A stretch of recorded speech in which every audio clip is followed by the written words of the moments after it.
말씀은 출애굽기 3장 1절에서 10절까지의 말씀을 우리 한 절씩 교독하겠습니다. 출애굽기 3장 1절에서 10절까지의 말씀입니다. 모세가 그의 장인 미디안 제사장 이도로의 양떼를 치더니 그 떼를 광야 서쪽으로 인도하여 하나님의 산 호렙에 이르매 여호와의 사자가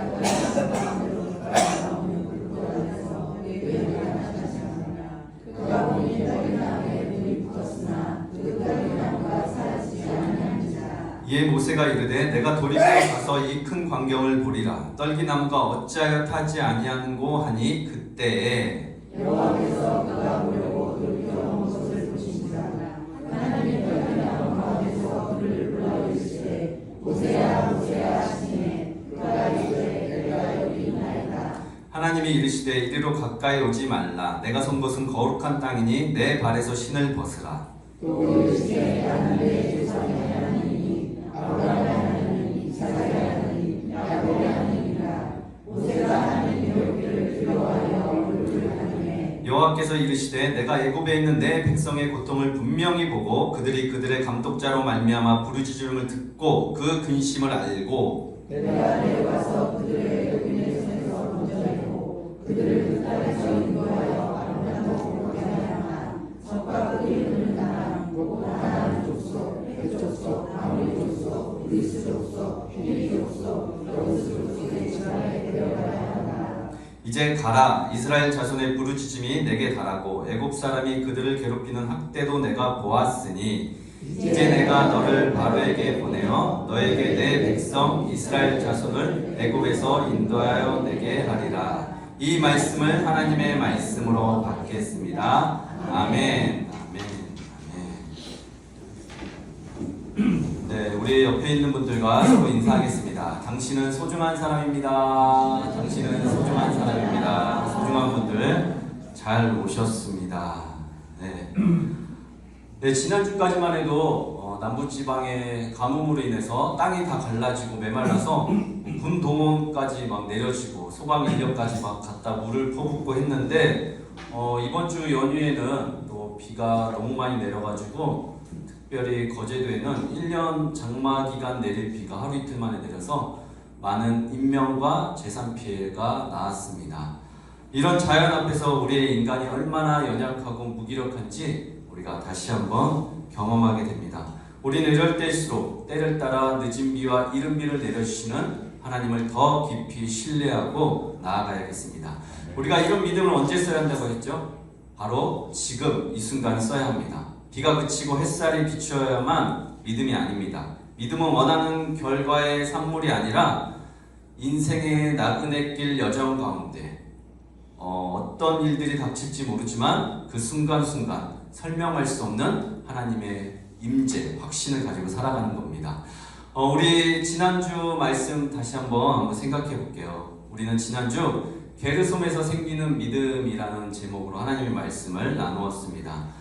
하나님께서 모세 내면에 있는 자기 중심성, 상황과 환경 가운데에서도 철저하게 다루시며 모세를 빚어가셨습니다. 왜 그러셨죠? 모세뿐만 아니라 모세를 통해서 자기 백성, 하나님의 백성을 물에서 건져내야 했기 때문에 모세가 필요했습니다. 모세의 기운이 다 빠지고 백성들의 신음이 극에 달한 그 절망의 끝에서 하나님은 비로소 움직이기 시작하셨죠.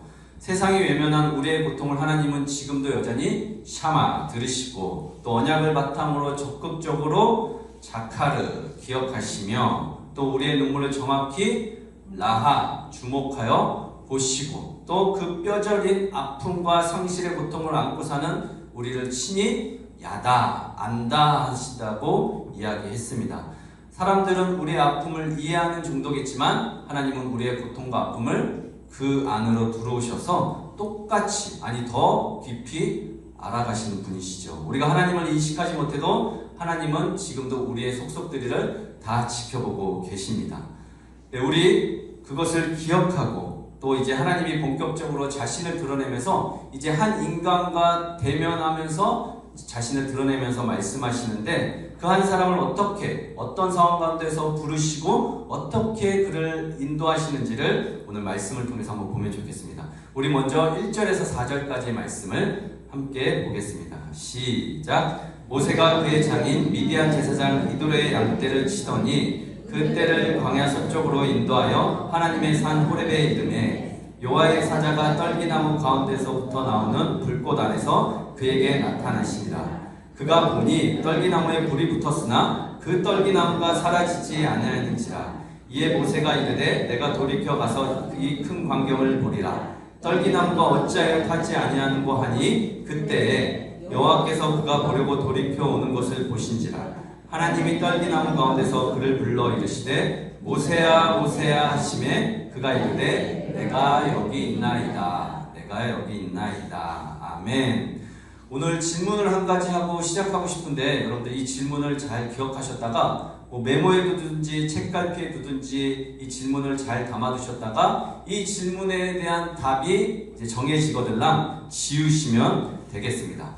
여러분들은 신의 존재, 현존하는 하나님을 믿기 때문에 이 자리에 오셨죠. 그럼 그런 하나님을 어떻게 사람들에게 드러내고 설명할 수가 있습니까? 저는 예전에는 굳이 하나님을 드러내고 증명해야 되나? 나만 잘 믿고 살면 되지 이런 주의였거든요. 근데 요새 좀 생각이 바뀌고 있어요. 우리가 하나님의 살아계심을 믿고 또 살아가고 있는데 그거를 증명해내야 하는 것도 어쩌면 우리의 사명 중 하나일 수도 있겠다라는 생각이 들었습니다. 오늘 말씀을 통해서 그것을 한번 깊이 같이 생각해보면 좋겠어요. 모세가 지금 어디에 있습니까? 미디안 광야에 있습니다. 여러분들 말씀을 보면서 이제 그 장면들 한번 떠올려 보시면 좋겠어요. 지금 뭐 하고 있죠? 양을 치고 있는데 양을 지금 한 번만 친 게 아니라 지속적으로 양을 관리하고 있습니다. 물론 모세가 입양돼 오긴 했지만 애국 궁궐에서 왕자님으로 살다가 지금 살인을 저지르고 도망갔다가 우물가에서 루우엘의 딸을 이렇게 도와줌으로써 이제 그 집에 얹혀 살고 그의 딸 시보라와 결혼도 하고 아들 게르솜도 낳아 나그네라는 이름을 짓죠. 그리고 평범한 전업 목자 세월 지금 40년이 지났어요. 그러니까 40년 애국, 40년 미디안 땅, 이렇게 80살, 참 기구한 인생입니다. 80세의 모세는 지금 어떤 심정으로 살아가고 있을까요? 물에서 건져낼 자라는 사명이 그에게 남아 있었을까요? 그냥 평범하게 양치면서 밥 먹고 사는 지금 인생이에요. 지금 누굴 물에서 건져냅니까? 지금 자기 몸 하나 건사하기도 힘든 그냥 세월 보내고 있는 거예요. 성경에서 양과 목자 이야기가 창세기부터 계속 끊임없이 이어지는데 이 부분은 매우 영적으로 중요한 의미의 터닝 포인트예요. 인류 최초의 제사를 드렸던 아벨은 이제 양을 치는 자였고 믿음의 조상 아브라함과 야곱도 목자였고 훗날 이스라엘 백성을 이제 가장 위대한 왕이라고 불리는 다윗 왕 역시 들판에서 양을 치던 목자였습니다. 왜 성경 끊임없이 목자와 양을 이렇게 비유로 설명할까요? 양에 관해서 이야기를 해도 하루도 모자라요. 이미 여러분들 잘 알고 계실 텐데 양은 시력도 안 좋아서 눈에 뵈는 게 없습니다. 그리고 이제 동물의 세계에서 날카로운 이빨도 없어서 걸리면 잡아먹기 일쑤예요. 시력도 안 좋고 또 풀만 뜯어먹고 언제 잡아먹힐지 모르는 존재예요. 저는 한마디로 이 양은 혼자서 스스로 살아갈 수 없는 목자가 반드시 절대적으로 필요한 동물이라고 생각이 들어요. 이스라엘 백성이 바로 우리가 그런 존재라는 것을 이야기하고 있는 거예요. 절대 스스로 구원에 이를 수 없는, 절대 스스로 살아갈 수 없는, 절대로 절대자가 필요한 그런 존재입니다. 하나님은 왜 40년 동안 모세에게 양을 치게 하셨을까요? 40세의 모세와 지금 80세의 모세 가장 큰 차이가 뭐겠어요, 여러분? 생각해 보세요. 저는 기의 차이가 있다고 생각해요. 기가 다 빠진 차이. 뭐가 있을까요? 혈기, 객기, 오기, 살기, 또 자기. 이 기가 다 빠진 시기가 지금이라고 생각해요. 한마디로 완전히 자아가 꺾인 시점입니다. 사람 때려잡는 손이 아니라 지금 연약하고 답답한 양떼를 온유함으로 끝까지 인내하며 돌보는 목자의 손을 하나님께서 지금 기다리고 계셨던 거예요. 양을 치는 목자에게 가장 필요한 덕목은 기억하세요. 인내와 기다림만 있으면 돼요. 답답할 정도로 무디고 더딘 양떼를 돌보려면 자신의 성질을 죽여야 합니다. 참고 기다리지 않으면 이 양들을 키울 수가 없어요. 저는 이 기가 바짝 서 있는 사람들, 이 혈기가 왕성한 사람들, 이 기로 사람들 누르는 사람들, 그런 사람들에게 저는 이 목자가 양떼를 돌보는 이 시간이 필요하다고 생각해요. 저는 그래서 인간에게 있는 기본 욕구 있잖아요. 정욕, 식욕, 성욕, 또 뭐가 있을까요? 이런 것들이 나이가 들면서 이렇게 점점 수그러드는데 저는 그게 나쁘지 않고 하나님의 섭리 안에 있다고 생각이 들어요. 물론 나이가 들어서도 이게 왕성해가지고 사고를 치는 분들도 계신데, 아무튼 우리에게는 광야에서 양을 치는 시간, 그런 훈련들이 필요하다는 말씀이에요. 무슨 말인지 아시겠죠? 그렇게 양떼를 이끌고 모세가 다다른 곳이 어디죠? 하나님의 산이라고 불리는 호렙입니다. 호렙의 단어의 원어적 의미는 황량함, 건조함이라는 뜻을 담고 있어요. 역설적이게도 가장 황폐하고 메마르고 사람들의 발길이 닿지 않는 곳에 하나님이 계시니까 하나님의 산, 하나님의 땅, 하나님이 임재하시는 곳이 되었습니다. 제가 이야기했죠. 하나님이 광야에 계시면 그곳에 아무리 메말라 있을지라도 그곳에 하나님만 계시다면 그곳은 부족할 것이 없는 풍족한 곳이 된다고 이야기했습니다. 하나님은 여러분 웅장한 예배당에만 있는 것이 아니에요. 우리가 지금 아침에 왜 갑자기 컴퓨터 전원이 안 들어오는지 모르겠어요. 목요일까지 잘 썼는데 아침에 갑자기 전원이 안 들어와요, 여러분. 당황스럽고 너무 지금 유튜브로 송출도 못하고 있는데 찬양하면서 그런 생각이 들었어요. 이곳이 어쩌면 호렙산일 수도 있겠다. 신발을 벗고 나온 여러분들이 하나님의 말씀을 지금 받을 수 있겠다, 그런 생각이 들었습니다. 그리고 어떤 상황에서 우리가 예배드릴 수 있을까를 생각해 보았는데 저는 이것도 필요 없고 다 필요 없고 말씀만 있으면 여러분들과 충분히 하나님의 말씀을 우리가 나눌 수 있겠다. 여러분, 세상의 모든 것들이 다 사라져도 이 말씀만 있으면 여러분들 우리는 살 수가 있습니다. 이 말씀이면 충분하고 다른 거는 다 그냥 부속품이에요, 여러분. 상관없으시죠, 여러분? 아멘입니다. 제가 이야기했어요, 계속해서. 하나님이 어디에 계시든 그곳이 하나님 나라지 예배당에만 계신 것도 아니고 한적하고 아무리 찾지 않는 곳일지라도 하나님을 더 그곳에서 깊이 만날 수 있습니다. 이런 상황과 환경 여건들이 중요하지 않아요. 그리고 그곳에서 이해할 수 없는 지금 상황이 발생하는데 호렙산 기슭에 올라갔더니 모세는 무엇을 보았냐면 이제 볼품없는 불쏘시개와 같은 이제 땔감으로 쓰이는 떨기나무에 불이 붙었는데 떨기나무는 타지 않고 불만 지금 붙어 있습니다. 상식적으로 도무지 이해 안 되는 지금 초자연적인 현상인데 모세가 어떻게 반응합니까? 3절 보세요. 내가 돌이켜 가서 이 광경을, 큰 광경을 보리라 하고 나와 있어요. 방송실에서 여건이 되면 제가 이야기할 때는 제목만 띄워놔 주시고 이제 PPT 화면을 볼 때만 PPT 화면을 띄워주실 수 있는 능력이 되시면 그렇게 해주시면 안 된다고 지금 엑셀하고 있네요. 방송실에서. 네, 그러니까 여러분 저를 집중해서 보세요. 이건 안 보셔도 되고 제가 PPT 있는 화면을 말씀드릴 때만 이걸 보시면 되겠습니다. 지금 모세가 어떻게 반응하냐면 돌이켜서 보고 있어요. 이 길끝에서 하나님의 부르심을 경험하기 위해서는 우리가 돌이켜 봐야 되는 시간이 필요한데 여기서 돌이키다는 수루인데 가던 길을 멈추고 방향을 완전히 돌리는 것을 이야기합니다.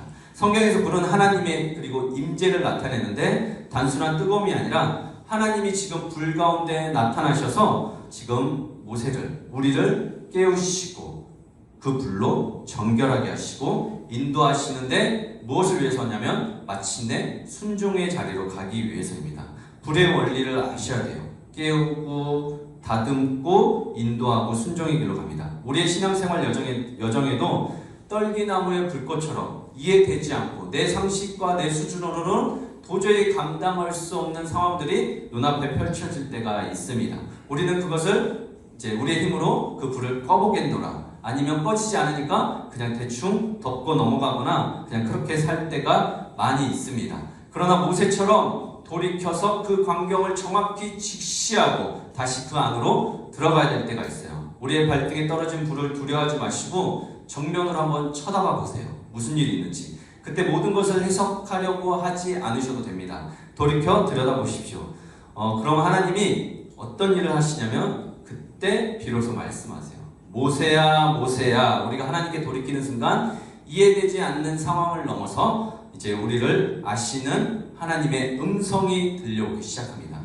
모세야 모세야, 저는 매번 그런 건 아니지만 말씀을 준비할 때 이 문자를 보면 그냥 언어로 흘러가는 것이 아니라 그 상황과 그 목소리가 거기에 빠져들 때가 제법 있습니다. 지금 모세야 모세야 하시는데 하나님께서 지난주를 떠올리며 40세의 모세를 모세야 모세야 부를 때랑 지금 80대의 모세야 모세야 부르실 때랑 다를까요? 다를까요? 완전히 다르죠. 무슨 말인지 이해되시죠? 또 성경에 없는 이야기이긴 한데 그때도 하나님은 모세를 부르셨을까요? 안 부르셨을까요? 대부분 어떻게 말씀들 하셨냐면 제가 들어온 거는 80세가 돼서야 하나님께서 모세를 훈련시키고 부르셨다고 얘기를 해요. 근데 저는 그렇게 생각하지 않습니다. 하나님은 모세를 40살 때도 부르셨어요. 근데 모세가 지금 들리기 시작하는 거예요. 무슨 이야기인지 이해가 되시죠? 여러분들이 하나님을 경험하고 만났다고 한 시점들이 있으시죠? 그렇죠? 저도 있어요. 20년 전에 2007년도에 저는 청년부 수련회에서 하나님을 인격적으로 제 입술로 고백하고 저는 죄인입니다. 주님이 나의 구원자이십니다. 주님 없이는 저는 하늘나라에 갈 수 없습니다. 주님 저를 불쌍히 여겨 주시옵소서 처음으로 제 입술로 시인하고 제가 마음으로 믿고 구원에 이르던 시점이 있어요. 그때 아내도 있었는데 그때 아내는 그 수련회가 최악의 수련회였다고 그렇게 이야기해요. 사람마다 이제 그때가 다 다르죠. 근데 여러분들이 만났다고 하던 그 시점에 하나님, 그러면 여러분 그 전에는 하나님이 안 계셨나요? 그러니까 그 전에는 하나님이 안 계셨다가 그때 여러분들이 만났다고 하는 그 시점, 그때 하나님을 만난 건가요? 하나님이 그때 갑자기 나타나신 거예요? 아니죠. 애기 울음소리도 나야 예배당에서 좀 사람 사는 냄새 나잖아요. 그렇죠? 신경 쓰지 마시고 괜찮습니다. 네, 히브리어로 모세가 그래서 그 입에서 뭐라고 나오냐면 무슨 고백을 하냐면 내가 여기 있나이다 얘기해요. 그러니까 하나님께서 모세를 부르시자 모세가 내가 여기 있나이다 이렇게 얘기해요. 여러분들은 그냥 그런가 보다 하시겠지만 저는 너무 대단하게 들려요. 다른 사람도 아니고 모세가 이건 단순히 장소를 나타내는 말이 아니라 아브라함이 이삭을 바치라는 부르심에 또 야곱이 애굽으로 내려가는 부르심 앞에 사용되었던 단어인데 네 알겠습니다. 주님 저 여기 있습니다. 주님 저는 아무것도 할 수 없습니다.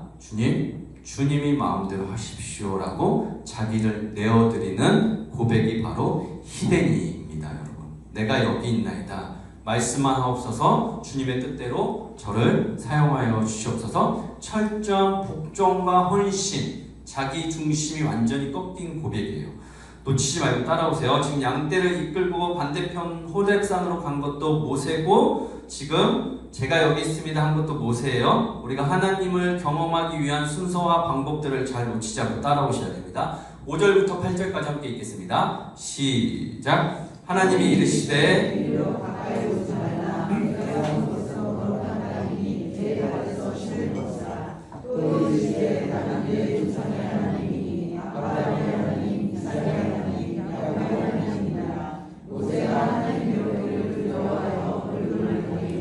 여호와께서 이르시되 내가 애굽에 있는 내 백성의 고통을 분명히 보고 그들이 그들의 감독자로 말미암아 부르짖음을 듣고 그 근심을 알고 내가 내려가서 그들을 애굽인의 손에서 건져내고 그들을 그 땅에서 인도하여 아름답고 광대한 땅 적과 꿀이 흐르는 땅 그곳 가나안 족속, 헷 족속, 아모리 족속, 브리스 족속, 히위 족속, 여부스 족속 지방에 데려가려 하노라. 아멘.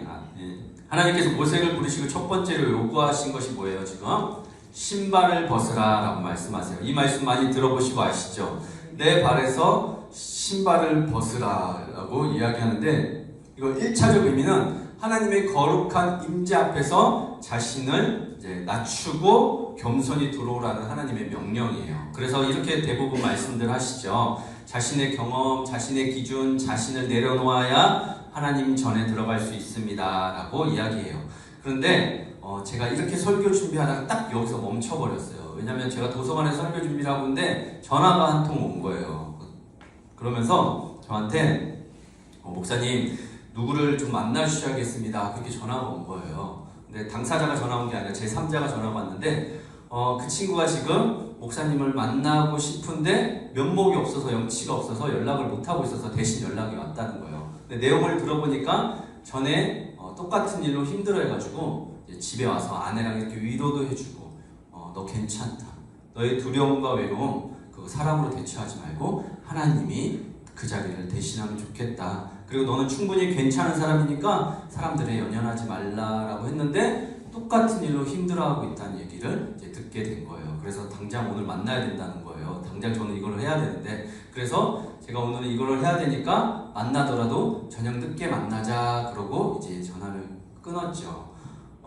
연락 이렇게 오는 거 저는 좋아해요. 혼자 있는 것보다 무슨 일 있으면 연락을 주셔도 됩니다. 뭐라고 하는 거 아니에요. 예. 그리고 이렇게 또 앉아서 이제 쓰려고 하는데 또 한 통의 전화가 온 거예요. 무슨 전화인지 아시는 분 아시죠? 4646 차주분 되시나요? 그러고 전화가 온 거예요. 그래서 제가 주차장에 차를 세워놨는데 젊은 여성분께서 이렇게 차를 박았다고 전화가 온 거예요. 그래서 빨리 오시라고 그래서 갔더니 정말 비집고 들어가기 힘든 곳에 억지로 이렇게 들어가시다가 차를 이제 긁은 거예요. 근데 차가 우리 교회 새 차잖아요. 그리고 이분은 막 어떡해요 막 이러고 있는데 우리 신윤리 성도님 생각이 나더라고요. 연령대가 비슷해 보이는 거예요. 그리고 세대기예요. 애기도 있대요. 그래서 빨리 보험 처리하고 가세요. 그래서 보험회사 그분 오히려 보내고 보험회사 이제 직원 기다리고 있고 그리고 다시 이제 도서관에 와서 앉아 있는데 전화가 그때부터 계속 오는 거예요. 여기저기서 보험회사에서 전화하고 뭐 사고 처리하는데 전화하고 막 이러는데 다시 이거를 쓰려고 하는데 써질까요? 안 써질까요? 안 써져요. 도서관에 10시간 앉아있다고 해서 10시간을 쓰는 게 아니에요. 10시간 앉아있어도 1시간 집중해서 써질 때가 있고요. 뭐 이틀 그냥 잠만 자다가 올 때도 있어요. 정말 그런 힘든 시간인데 다시 앉아서 막 쓰려고 했는데 써지질 않아서 성경책도 덮고 노트북도 덮고 그냥 나와버렸어요. 근데 차 안에서 계속 무슨 이제 메시지가 이렇게 되뇌어지냐면 하나님 왜 모세에게 신을 벗으라고 하셨습니까? 계속 제가 질문을 이거 하나만 가지고 나왔어요. 그리고 계속 질문하기 시작했어요.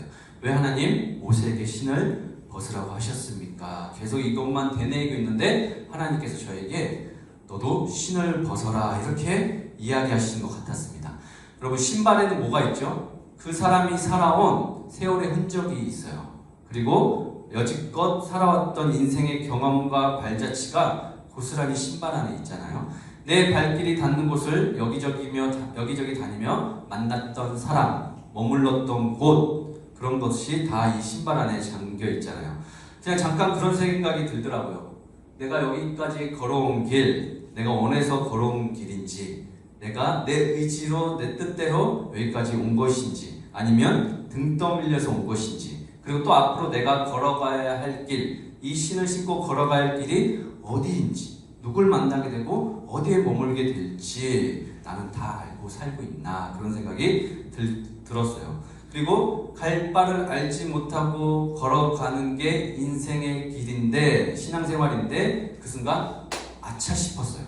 왜냐면 저는 너무 많은 준비와 예측들로 살아가고 있더라고요. 삶의 상당 부분을 굳이 기도하고 하나님의 도우심을 구하고 가지 않아도 너무 익숙하게 즉각 일어나는 일들에 대응하고 즉각 일어나는 일들에 익숙하게 반응하면서 대처하고 살아가고 있구나라는 생각을 했어요. 그리고 오늘 받았던 전화 내용처럼 사람을 만나기 전에 그 사람이 어떤 상황인지 알고 또 내가 어떻게 말해주고 어떤 솔루션을 제공해줘야 될지 다 알고 있어요. 그리고 사고가 나면 어떻게 해요? 보험회사 부르고 어떻게 처리해야 될지도 다 이미 세팅이 되어 있어요. 우리 한번 같이 생각해 봅시다. 결혼 안 하시는 분들은 결혼할 배우자를 어떻게 이제 선택할까요? 그리고 결혼이 아니더라도 이미 결혼하신 분들 동역자라고 칠게요. 같이 함께 가는 사람들을 선택할 때 무엇을 기준으로 선택할까요, 여러분?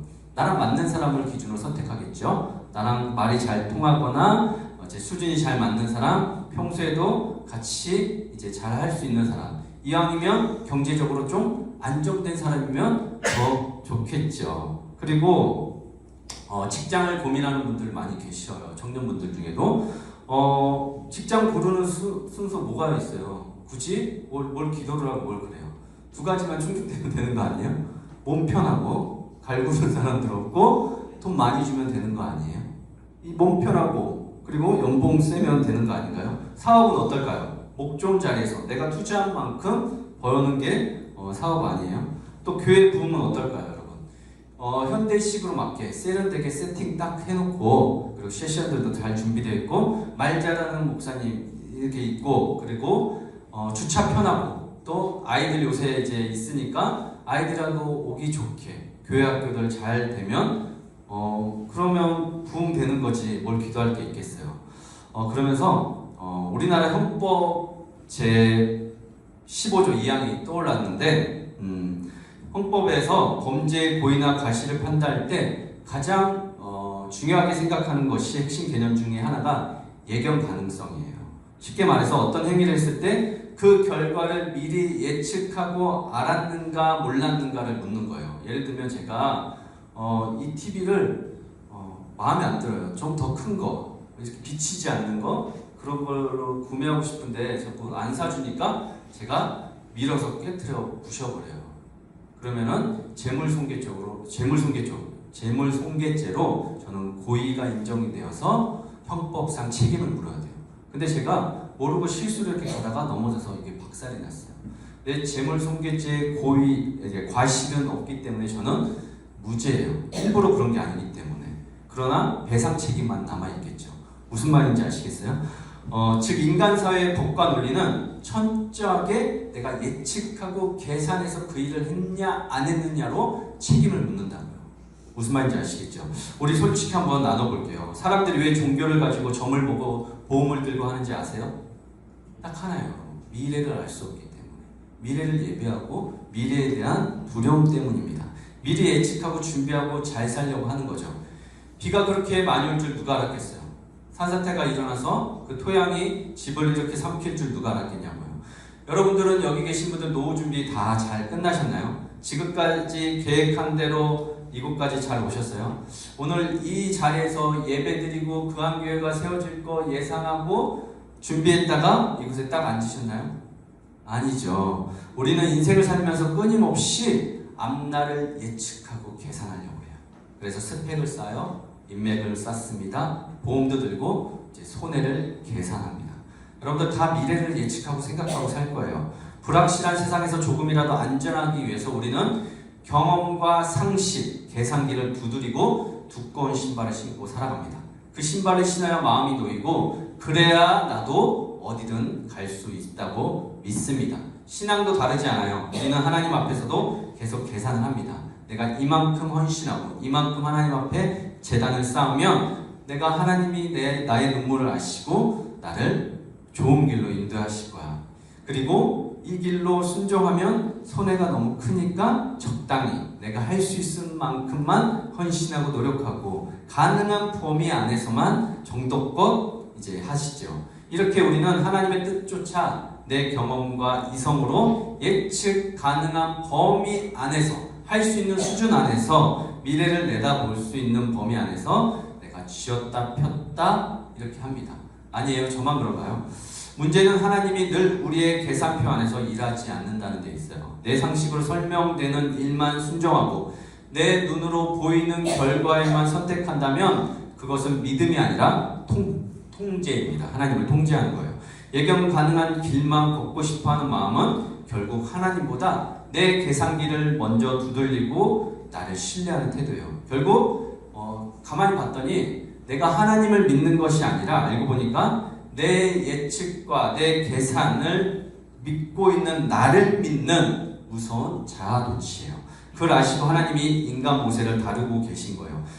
여러분 성경 2절을 보세요. 누가 나타났어요? 여호와의 사자가 나타났어요. 여호와의 사자가 나타나서 떨기나무에 불이 났는데 그 나무는 불이 붙지 않으니까 모세가 돌이켜서 다시 그 광경을 보고 나서 여호와의 사자가 뭘로 바뀌어요? 4절에 하나님이 직접 나타나서 말씀하시는 거예요. 여러분 상상해 보세요. 나무에 불이 붙었는데 타지 않아요. 인간적인 모든 물리적 법칙과 상식, 예견 가능성이 다 완전히 파괴되자 지금 그제서야 모세가 신발을 벗는 거예요. 하나님께서 그에게 신을 벗으라고 하신 것은 모세야, 너 이제 그만 생각해. 너 이제 그만 예측해. 그 교만한 신발을 훌렁 벌어서 던져. 이렇게 선언하는 거예요. 내가 바로에게 가면 죽을지 살지, 그리고 그 백성들이 너를 따라올지 안 따라올지, 홍해가 갈라질지 안 갈라질지, 그 모든 인간적인 예견과 계산을 너가 하면 너는 절대로 갈 수가 없어. 다 내려놓고 내 말만 들어. 신발 벗어. 지금 이렇게 이야기하시는 거예요. 이제 지금부터 하나님께서 다시 시작할 거예요. 40세 애굽, 40세 미디안 땅, 나머지 40인생 하나님께서 모세와 함께 걸어가실 건데, 80평생 자신의 경험으로 살아고 신었던 신발을 벗지 않으면 하나님을 따라갈 수 있어요, 없어요? 없습니다. 지금 하나님의 거룩한 임재의 장소에 신발을 벗고 다시 절 한번 올려드리고 그 신발 다시 신고 내려오는 우상에게 절하고 내려오는 장면이 아니에요. 신발을 벗고 갈아 신어야지. 아니, 그 신발 떨기나무에 같이 태우고 하나님의 뜻에 순종하고 따라야지만 갈 수 있습니다. 전에 신발을 신으면 절대 따라갈 수 없어요. 전에 신발은 뭐라고요? 내 예측, 예견 가능성. 맨발은 작은 돌멩이 하나에도 상처를 입는 가장 취약한 상태인데, 내 방어막이 완전 해제된 상태, 오직 한 걸음 한 걸음 이 땅의 주인이신 주님을 신뢰해야지만, 의지해야지만 걸어갈 수 있는 상태로 지금 만드시는 거예요. 울퉁불퉁한 흙과 자갈이 있는 호렙산, 도무지 벗기 힘든 이 신발을 하나님이 벗기고 계시는 거예요. 모세야, 너 신발 벗어. 누구만 그럼 그 신발 벗을 수 있죠?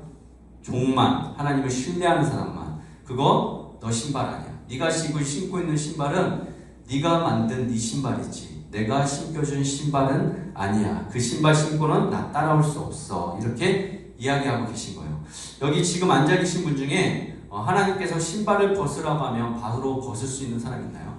어떤 젊은 친구가 저한테, 이제 커플이 저에게 멘토가 되어달라고 얼마 전에 찾아왔었어요. 그래서 멘토가 뭔 줄 알고 그런 말 하냐 그랬더니 그냥 조언해주세요 그러는 거예요. 그래서 멘토는 네가 너희들 생각과 다르더라도 내 말대로 무조건 따라하겠다, 하라는 대로 하겠다고 생각해야지 그게 멘토다. 너네 그럴 수 있냐고 그랬더니 머리를 긁적거리면서 네, 해보겠습니다. 그러는 거예요. 여러분, 사람 말도 듣기가 그렇게 힘든데, 보이지도 않고 들리지도 않는 하나님의 말씀을 어떻게 우리가 따라갈 수 있을까요? 여기 계신 분 중에 그렇게 신발을 벗으라고 말한다면 벗을 수 있는 사람 몇이나 될까요? 아니면 여기 호렙산인데, 자갈인데 맨발로 어떻게 걸어가라는 거지 하는 사람들은 몇이나 될까요? 여러분, 말씀대로 산다는 건 일어난 일에 대한 결과를 하나님께 위탁하면서 그걸 가지고 와서 내 인생의 답을 해결하는 게 믿음이 아니에요. 어떤 의도와 예측 없이 그저 신발을 벗고 말씀하신 대로 받아들이는 게 믿음입니다, 여러분.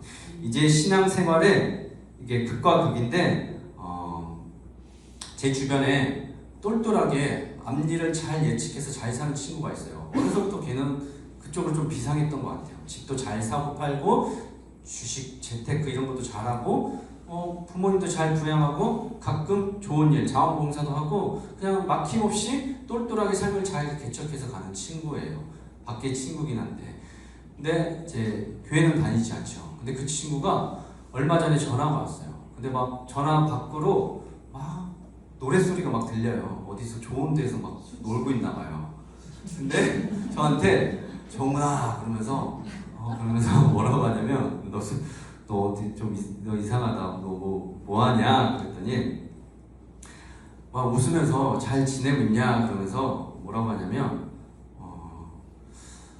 너 날 위해서도 기도하냐? 그러는 거예요. 지는 교회도 안 다니면서. 그래서 기도하지. 너 뭐 무슨 너 좋은 일 있나 보다. 너 거하게 뭐 먹었냐? 막 이러고 있는데 그 친구가 뭐라고 하냐면 야, 날 위해서 기도 좀 해주라. 그러면서 아버지가 많이 아프시다. 그러는 거예요. 근데 이제 제 나이대가 되니까 제 친구들의 부모님도 좀 일찍 이제 친구들을 낳은 부모님들은 이제 80세가 다 가까워지니까 이제 연로하시니까 아프신 부모님들도 계시고 그런가 봐요. 그래서 내가 너희 부모님 널 위해서 기도할 테니까 걱정하지 마라. 그러고 끊었습니다, 여러분, 우리가 인생의 앞날을 다 예견하고 알 수 있을까요? 없어요. 근데 우리는 다 알려고 하고 알 수 있다고 자신하면서 그 길을 걸어가요. 우리 마지막으로 9절에서 10절 말씀 읽겠습니다. 시작. 이제 가라. 이스라엘 자손의 부르짖음이 내게 달하고 애굽 사람이 그들을 괴롭히는 학대도 내가 보았으니 이제 내가 너를 바로에게 보내어 너에게 내 백성 이스라엘 자손을 애굽에서 인도하여 내게 하리라. 아멘. 그리고 지난주에 하나님의 동사 4가지 기억하시죠? 지금 똑같이 말씀하세요. 부르짖음이 상달되었습니다. 접수되었어요. 그리고 학대를 보시고 모세를 깨워서 바로에게 보내어 이스라엘 백성, 내 백성을 구해내겠다 하십니다. 이 짧은 구절 안에서 하나님의 일하심, 그리고 하나님의 굉장한 역설적인 진리가 담겨져 있는데, 하나님은 하늘에서 천군 천사를 보내시거나 기적을 쏘아 올리지 않고 지금 신발을 벗었을 뿐인데 80세에 늙고 실패한 모세를 지금 바로의 통치자, 세상의 통치자에게 보내세요. 신발을 벗은 우리를 이제 세상 밖으로 보내시는 겁니다. 우리는 하나님을 신뢰한다고 하지만 마음 깊은 곳에서 계속 늘 이런 질문들, 씨름들 하지 않나요? 왜 하나님은 이런 사람들과 이런 환경 가운데로 몰아넣으시고 하나님은 왜 이렇게 일하시는가? 그런 질문 안 드세요? 저만 그런가요? 오늘 본문을 통하여 모세라는 한 인물의 삶을 통해서 불편한 질문에 대한 답을 찾아보시면 좋겠는데, 하나님은 전능하신 하나님이에요. 말씀 한마디면 애굽의 군대를 쓸어버릴 수도 있어요. 손가락 하나만 딱 튕겨도 이스라엘 백성을 가나안 땅에서 이렇게 순간 이동시킬 수도 있어요. 근데 왜 굳이 그 위대하신 하나님이 80세에 늙은 모세를 부르시고 그를 설득해서 그 연약한 사람을 통해서 일하려 하실까요? 40세의 모세는 애굽의 왕자로 동족을 구원하겠다고 스스로 나섰다가 살인을 저지르고 실패했어요. 그때 근데 힘이라도 있었잖아요. 그때 하나님이 불러주시고 일하시면 될 텐데, 그리고 다시 40년이 흘러서 인생 정점을 2번이나 지나고 나서 80세가 되었습니다. 위대한 일은 고사하고 미디안 광야에서 양떼나 돌보며 사는 늙고 초라한 그냥 루엘 집의 대리사일 뿐이에요. 그런데 하나님은 모세의 이력서는 다 지우고 초라한 모세를 지금 부르십니다. 왜 그때 안 쓰고 지금 이러실까요? 하나님의 능력은 사람의 유능함이나 화려한 스펙에 편승하지 않습니다. 하나님의 은혜는 나이와 상관없이 인간의 무능력함, 앞날을 계산할 수 없는 빈 그릇이 될 때 그곳에 하나님의 계획과 섭리를 담아서 이제 본질적으로 하나님의 일들을 하기 시작해요. 우리가 훗날 천국에 가면 많은 일들이 우리가 생각하고 상상했던 오해했던 일들과 많이 달라서 당황하실지도 모릅니다. 우리가 이 땅에서 굳게 믿고 있던 하나님에 대한 오해일들, 또 획일화된 신앙의 색깔들, 공식들이 산산조각 나고 달라져 있을지도 몰라요, 여러분. 한국교회가 수십 년간 외쳐온 부흥의 이미지는 뭘까요, 여러분? 일단 사람이 많아야 되고요, 화려한 건물이 있어야 되고 재정도 풍족해야 합니다. 그러나 여러분, 하박국 선지자가 말한 주님 부흥을 나타내 주시옵소서, 이 수년 내에 부흥을 일으켜 주시옵소서, 진노 중에라도 긍휼을 잊지 마십시오. 하박국 선지자가 말했던 부흥은 뭐였냐면, 한 인간이 돌이켜서 하나님 앞에 돌아오는 것이 부흥이라고 이야기했어요, 여러분. 진심으로 회개하고 방향을 돌이키는 것. 그래서 그 한교회는 지금 부흥이 일어나는 줄로 저는 믿습니다, 여러분. 그게 실제 부흥이에요. 세상과 말하는 부흥과 전혀 달라요. 저는 그 한교회를 세울 때 밖에 있는 가난한 사람들이나 믿지 않는 사람들을 전도해야 된다는 마음을 많이 먹었었어요. 내가 일평생 살면서 몇 명이나 회심시키고 하나님 나라에 갈까, 그런 생각을 많이 하게 됐는데, 저에게 하나님께서 주신 마음은 뭐였냐면, 이 안에도 어쩌면 돌이키지 않고 거듭남의 확신이 없고 구원의 확신이 없이 그냥 앉아있는 사람이 있을 수 있다는 이야기를 하셨어요. 진짜 부흥은 여러분, 내가 다시 지금 있는 자리에서 돌이켜서 신발을 벗고 하나님 앞에 무릎을 꿇는 게 바로 부흥의 시작인 줄로 믿으시기 바랍니다, 여러분. 오늘 이 예배 자리에서 계신 성도 여러분, 혹시 매일 반복되는 집안일과 육아에 시달리고 계십니까? 오늘 이 예배를 드리고 은혜를 받아서 여러분들이 다시 일상의 삶으로 돌아가서 여러분 대단히 모세처럼 호렙산에 오르고 하나님의 떨기남을 보고 이런 거 아니에요. 여러분들이 신발을 갈아 신고 여러분들이 늘상 해오던 그 일상의 일들을 하나님께서 주신 사명으로 받아들이고 내가 사랑으로 가족들을 돌보고 내 자식 젖을 먹이고 내 가족을 부양하고 이웃을 섬기고 산다면, 그 신을 갈아 신고 그렇게 한다면 그것이 가장 위대하고 거룩한 하나님께 예배드리는 순간일 수도 있습니다. 여러분, 하나님은 우리를 거대한 구원 역사의 부속품 정도로 부르지 않으셨어요. 모세가 바로 앞에 섰을 때 백성들보다 모세 자신이 먼저 구원받고 변화되었듯이 일상의 사명을 감당하는 여러분을 가장 존귀한 동역자로 지금 초대하고 계신 거예요. 제가 담임 목사고 설교한다고 해서 믿음이 좋은 게 아니라, 하나님이 보시기에 가장 믿음이 좋고 정말 훌륭한 사람은 오늘 이 자리에서 신을 벗고 하나님 앞에 예배드리는 자예요.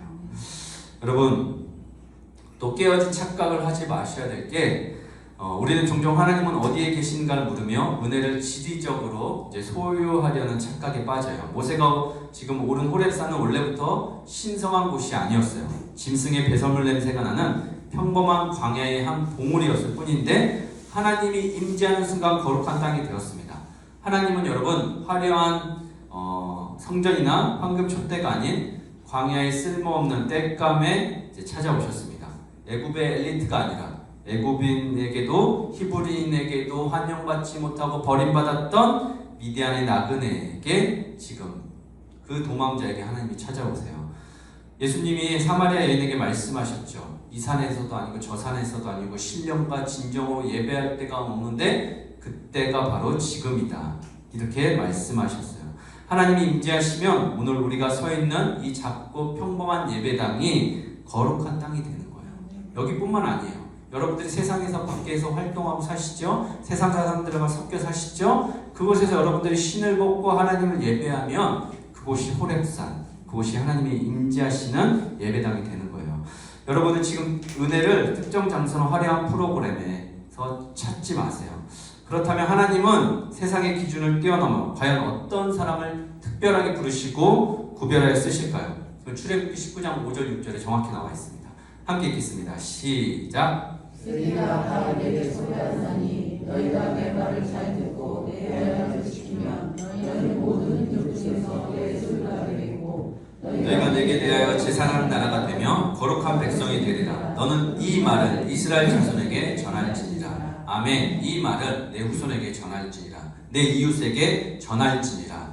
하나님께서 정의하시는 특별한 사람은 아주 단순하고 명확해요. 하나님의 목소리를 듣고 그분의 언약을 지키는 사람입니다. 세상에서 아무리 잘 나가고 똑똑해도 자기 목소리만 내고 자기 뜻대로 사는 사람은 하나님의 역사에 쓰임받지 못해요. 반대로 지금 내 삶이 아무리 미디안 광야에서 양이나 치고 살지라도, 가시덤불 같을지라도 내 고집의 신발, 내가 살아온 경험의 신발을 벗고 주님, 내가 여기 있습니다. 주님, 나를 받아주십시오. 주님의 음성을 듣겠사오니 말씀만 하십시오. 어디든 가겠습니다. 무엇이든 하겠습니다. 그 언약의 말씀을 가슴에 품고 지켜내는 바로 그 사람이 하나님이 보시기에 가장 거룩한 특별한 사람입니다. 이제 말씀을 맺겠습니다. 앞에 메모해 두었던 내용 질문 기억하시죠? 여러분, 보이지도 들리지 않지만 하나님이 살아계시다고 믿고 지금 이 자리에 여러분들 앉아 계신 줄로 믿습니다. 그럼 그런 하나님을 어떻게 증명할 수 있겠어요? 여러분, 모세 나이 80에 처음으로 하나님을 만났어요. 인간 수명 지금 오늘날로 말하면 80세라고 남자 쳐볼게요. 그러면 환갑 60세에 하나님을 처음 만난 거예요, 여러분. 그리고 처음 하나님의 음성을 들었어요. 그러나 우리는 알지요. 모세는 언제부터 하나님과 함께 하셨어요? 갈대 상자에서부터. 아니, 그 전보다 훨씬 처음부터 하나님은 모세와 함께 하셨어요. 근데 80세 모세가 듣게 시작한 거예요. 그리고 하나님은 이스라엘 백성을 구원하기 위해 어마어마한 계획을 세우고 모세를 부르시는데 모세를 무장시키거나 군대를 동원하지 않으세요. 그죠? 신발 벗으라라고 했습니다. 여기 중에 주님께서 우리에게 신발을 벗으라고 한다면 몇이나 벗을 수 있을까요? 제가 어제 새벽 2시에 이곳에서 기도하면서 말씀을 준비하는데 꺼림칙한 게 있었어요. 하나님께서 저에게 물어보신 것 같았어요. 만약에 그 한교회에서 너가 이곳에서 신발을 벗으십시오 하면 벗을 사람 몇이나 될 것 같으냐, 그렇게 물어보시는 것 같았어요. 그래서 제가 하나님께 역으로 이야기했어요. 하나님, 우리 성도님들 다 벗을 수 있습니다. 대신 하나님께서 뭘 보여줘야 하냐면, 하나님, 떨기나무에 불이 붙는데 떨기나무는 타지 않는, 불만 타오르는 그 장면을 보여주셔야 하나님, 우리 집사님, 권사님, 우리 성도님들이 신을 벗을 수 있을 것 같습니다.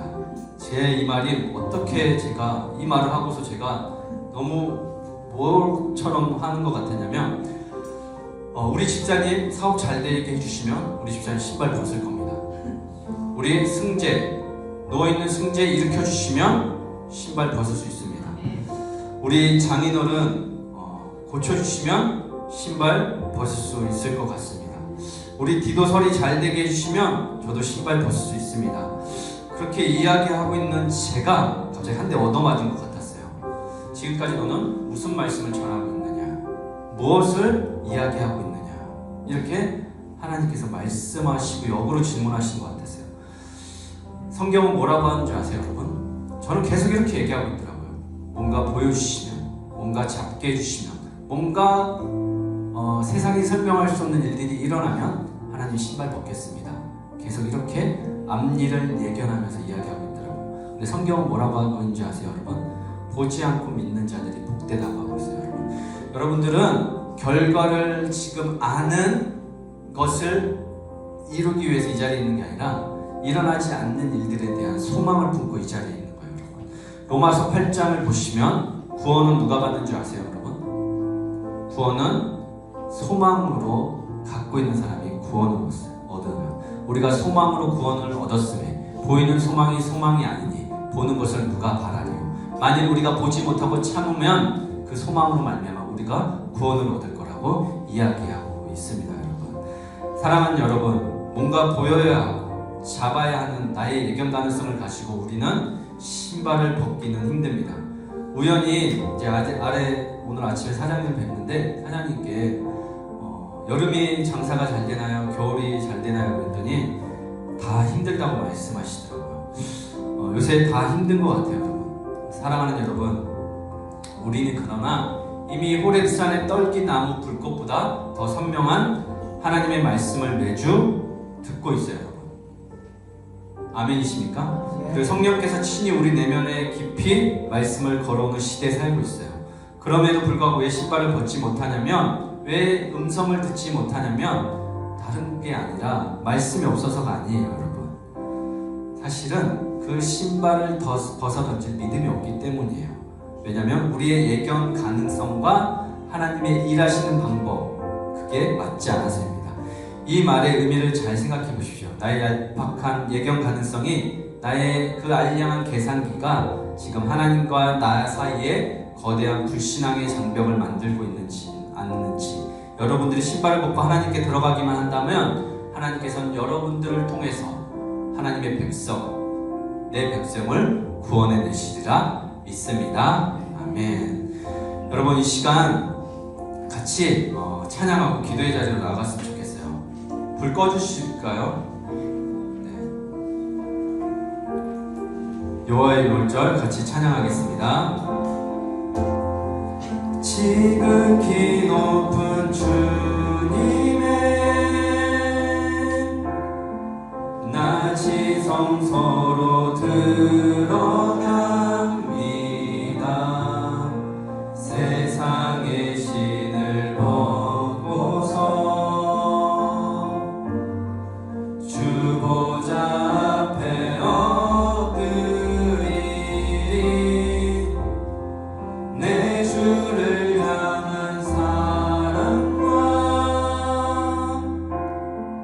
그 신뢰가 사그러져 갈 때 하늘로부터 이곳에 장막이 덮이네. 이곳을 덮으소서, 이곳을 덮으소서, 이곳을 비추소서. 내 안에 무너졌던 모든 소망 다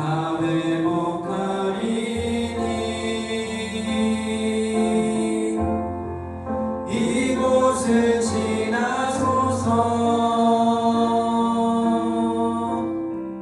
이곳을 만지소서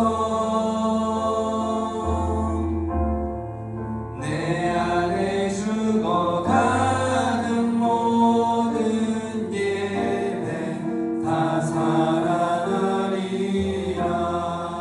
사랑하는 여러분, 눈 한번 감아주시겠습니까?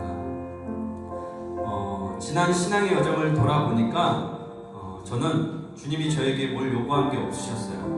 저에게 뭐 돈을 벌어와라, 사람을 모아와라, 술 마시지 마라, 싸우지 마라, 사이좋게 지내라, 뭘 저한테 요구하신 게 없으셨어요. 생각해보니 그저 세상의 신을 벗으라고 하셨습니다.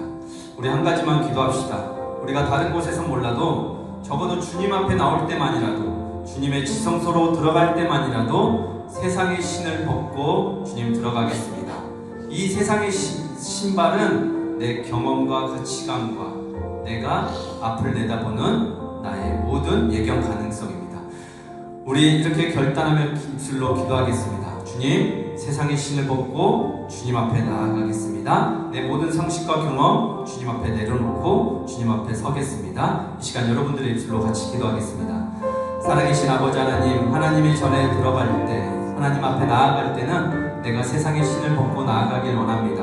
나의 모든 미래에 대한 예측 가능성도 내려놓고 주님 앞에 나아가오니 주님 나를 받아주시옵소서. 하나님, 내가 앞을 이미 다 내다보고 있는데 무슨 하나님의 음성과 하나님의 뜻이 필요하겠습니까? 주님, 내 상식을 깨뜨리고 주님 오심을 기다리며 예배하며 살아가는 자로 살게 하여 주시옵소서. 많은 주님의 백성들 구원하는 구원의 통로로 저를 사용하여 주시옵소서. 이곳에 모인 주님의 성도들, 주님이 신발 벗고 나아갈 때 하나님께서 친히 맞아주시고 두 팔 벌로 안아주시고 그들의 인생을 책임져 주시옵소서. 주님이 일하실 것을 믿습니다. 주님 어서 오시옵소서.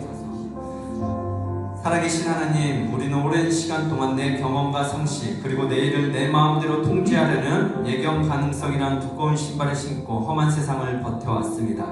계산이 서지 않을 때는 일 앞에서 불안해하고 하나님의 말씀조차 내 이성의 잣대로 재단하려 했던 우리의 교만과 알팍한 불신앙을 회개합니다. 주님, 오늘 호렙산의 불꽃 가운데서 우리를 부르시는 그 음성 앞에 서게 하여 주옵소서. 두렵고 떨리지만 이제는 나를 보호하려 했던 모든 인간적인 계산의 신발을 훌러덩 벗어던지고 세상의 스펙과 능력이 아니라 나의 무능과 빈손을 주님 앞에 자랑하며 내려놓았을 때 하나님께서 그곳에 담아 역사하시는 것을 꼭 경험할 수 있도록 주님이 일하여 주시옵소서. 주님께서 그렇게 일하실 것을 신뢰하며 믿고 살아계신 예수님의 이름으로 기도드려옵나이다. 아멘. 우리 예수님이 가르쳐주신 기도와 축도로 예배를 마치겠습니다. 하늘에 계신 우리 아버지, 아버지의 이름을 거룩하게 하시며 아버지의 나라가 오게 하시며 아버지의 뜻이 하늘에서와 같이 땅에서도 이루어지게 하소서. 오늘 우리에게 일용할 양식을 주시고 우리가 우리에게 잘못한 사람을 용서하여 준 것 같이 우리 죄를 용서하여 주시고 우리를 시험에 빠지지 않게 하시고 악에서 구하소서. 나라와 권능과 영광이 영원히 아버지의 것입니다. 아멘. 이제는 우리 주 예수 그리스도의 은혜와 하나님의 크신 사랑과 성령님의 감화, 감동, 역사, 충만하신 은혜가 나의 계산적인 세상의 신발을 미련 없이 벗어던지고 전능하신 하나님께 나의 손과 발을 내어드릴 때 주님께서 담아가시는 역사들을 나의 삶과 나의 가정과 나의 이웃들에게 행하시라 믿고 다짐하며 나아가는 우리 사랑하는 그한교회 성도님들 머리 위에, 그 가정 위에, 그 가정과 연결되어 있는 모든 사람들 위해, 또 기근으로 인하여 신음하고 있는 하나님의 백성들 위해 지금부터 영원토록 함께 하시기를 간절히 축원하옵나이다. 아멘.